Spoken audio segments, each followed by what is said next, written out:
ان اللہ و ملائکتہ یصلون علی النبی یا ایھا الذین آمنوا صلوا علیہ وسلموا تسلیما صلوا علی الحبیب الصلاۃ والسلام علیک یا سیدی یا رسول اللہ وعلی آلک و اصحابک یا سیدی یا حبیب اللہ الصلاۃ والسلام علیک یا سیدی یا نبی اللہ وعلی آلک و اصحابک یا سیدی یا نور اللہ سبحان ربک رب العزت عما یصفون وسلام علی المرسلین والحمد للہ رب العالمین والصلاۃ والسلام علی سید المرسلین اما بعد فاعوذ باللہ من الشیطان الرجیم بسم اللہ الرحمن الرحیم۔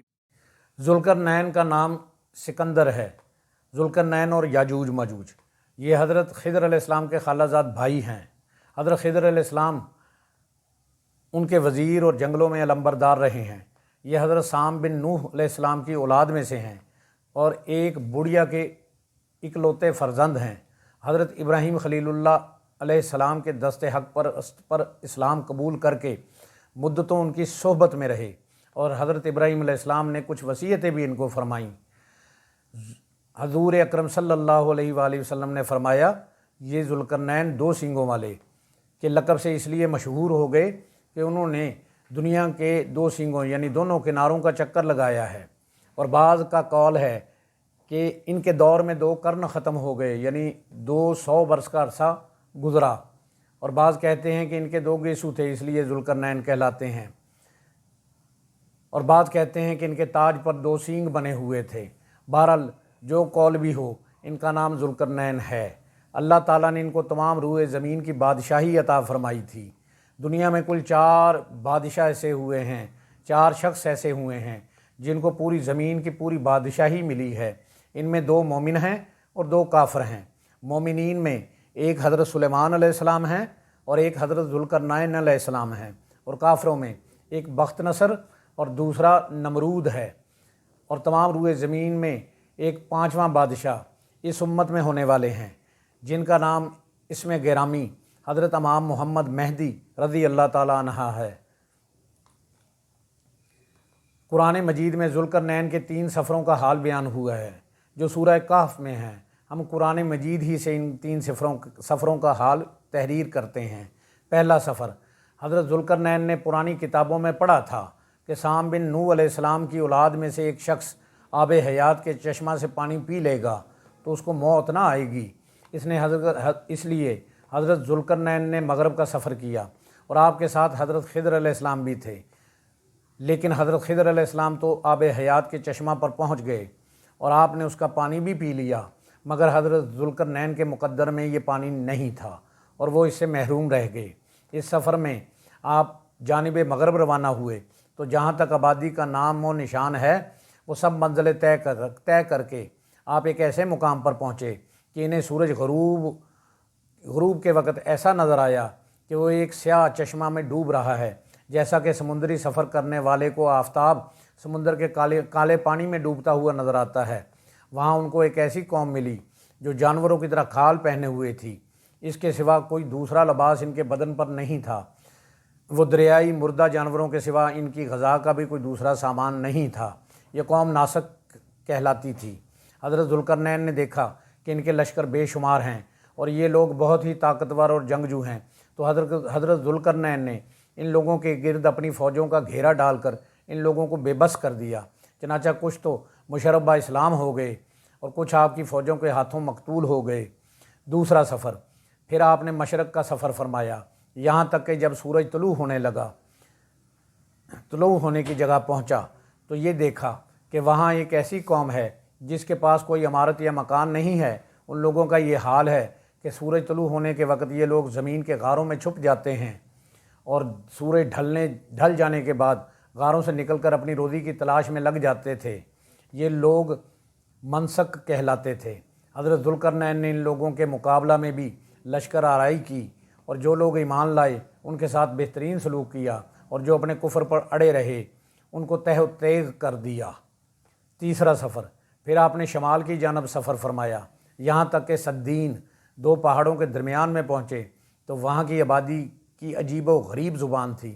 ان لوگوں کے ساتھ اشاروں سے بمشکل بات چیت کی جا سکتی تھی۔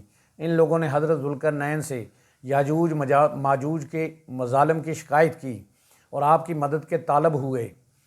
یاجوج ماجوج یہ یافس بن نوح علیہ السلام کی اولاد میں سے ایک فسادی گروہ ہے اور ان لوگوں کی تعداد بہت ہی زیادہ ہے۔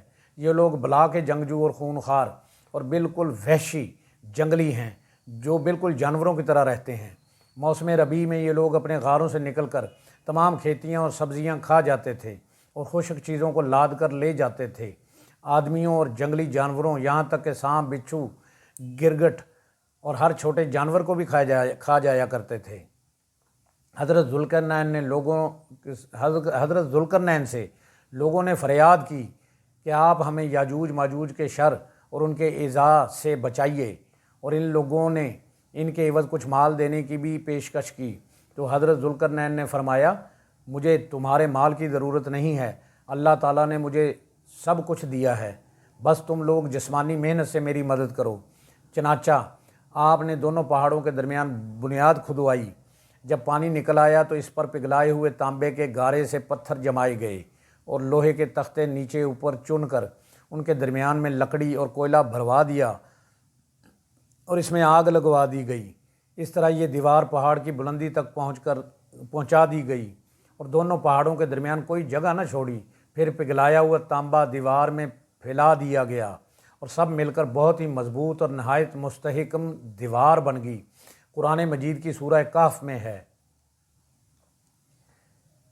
حدیث شریف میں ہے کہ یاجوج ماجوج روزانہ اس دیوار کو توڑتے رہتے ہیں اور دن بھر جب محنت کرتے کرتے اس کو توڑنے کے قریب ہو جاتے ہیں تو ان میں سے کوئی کہتا ہے کہ اب چلو باقی کو کل توڑ ڈالیں گے۔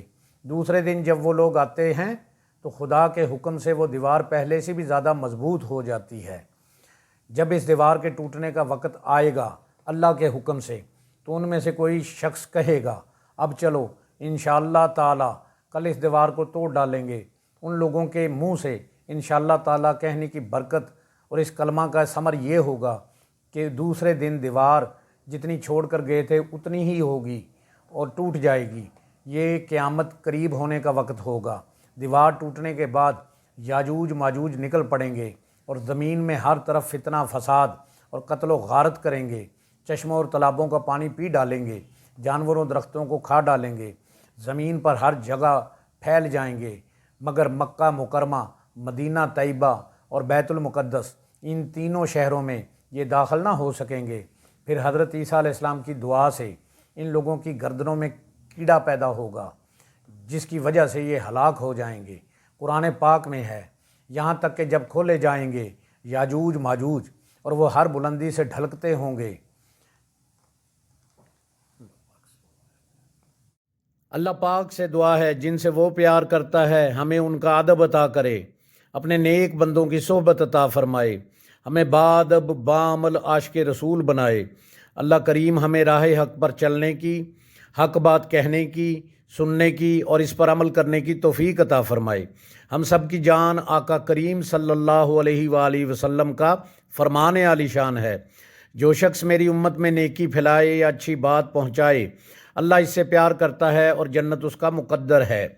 گناہ گار ہیں، بدکار ہیں، سیاہ کار ہیں میرے مولا، جو بھی ہیں تیرے محبوب کی امت میں سے ہیں۔ یا الہی کر کرم کروا کرم، دونوں جہاں میں رکھ شرم۔ جس کسی نے بھی دعا کے واسطے یا رب کہا، کر دے پوری آرزو ہر بے کس و مجبور کی۔ جس کسی نے بھی دعا کے واسطے یا رب کہا، کر دے پوری آرزو ہر بے کس و مجبور کی۔